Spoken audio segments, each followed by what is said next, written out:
సమతుల్యాన్ని పాటించాలి, అన్ని వర్గాలకు న్యాయం చేయాలి. వారిచ్చిన ఆదేశాల ప్రకారమే ఢిల్లీకి పోయి సీనియర్ అడ్వకేట్ని నియమించి కాంగ్రెస్ పార్టీ తరఫున వర్గీకరణకు ఈ ప్రభుత్వం, తెలంగాణ ప్రభుత్వము సానుకూలంగా ఉంది అని వాదన వినిపించింది. తెలంగాణ ప్రభుత్వం తరఫున ఓ సీనియర్ అడ్వకేటు అంటే కాంగ్రెస్ పార్టీ వర్గీకరణకు అనుకూలంగా ఉన్నది, మాట నిలబెట్టుకుంది. రాబోయే కాలంలో వర్గీకరణ రాబోతున్నది.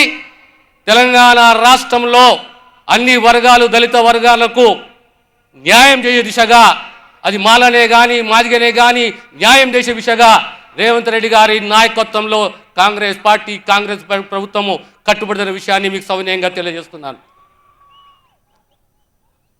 గత 9.5 సంవత్సరాల పాలనలో మొదటి 3 నెలలు ఒక మాదిగ బిడ్డ ఉప ముఖ్యమంత్రిగా ఉంటే డిస్మిస్ చేసి, ఆ తర్వాత ఒక్క మాదిగ బిడ్డ కూడా ఈ క్యాబినెట్లో, గతంలో టీఆర్ఎస్ ప్రభుత్వ క్యాబినెట్లో గౌరవం, గుర్తింపు లేదు.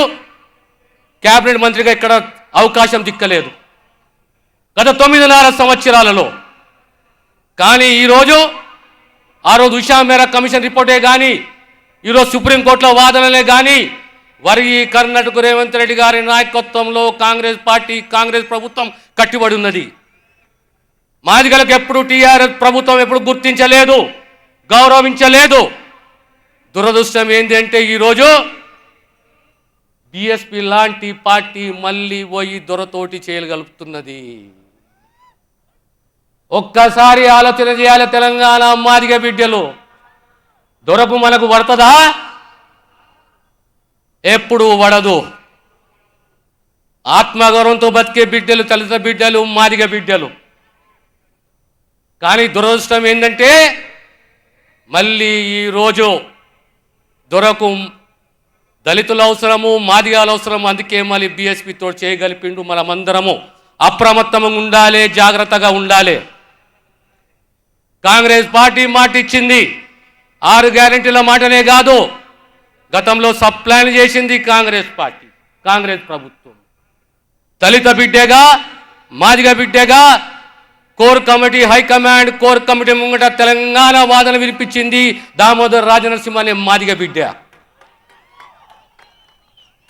అనగా రేపు పొద్దున మళ్ళీ మీకు రేవంత్ రెడ్డి గారి నాయకత్వంలో తెలంగాణ సమాజానికి, రైతులకే కానీ, బీసీలకే కానీ, మైనారిటీస్కే కానీ, దళితులకే కానీ ఖచ్చితంగా న్యాయము జరుగుతుంది. గతంలో సంక్షేమాన్ని, అభివృద్ధిని సంపూర్ణంగా నమ్ముకున్నది కాంగ్రెస్ పార్టీ, కాంగ్రెస్ ప్రభుత్వం. కనుక రేపు పొద్దున కూడా ఈరోజు స్వేచ్ఛతో ఉన్నాము, ఆత్మగౌరవంతో ఉన్నాము, ప్రశ్నించే తత్వం ఉన్నది, తిరుగుబాటు మన పుట్టుకతోటి ఉన్నది మనకు.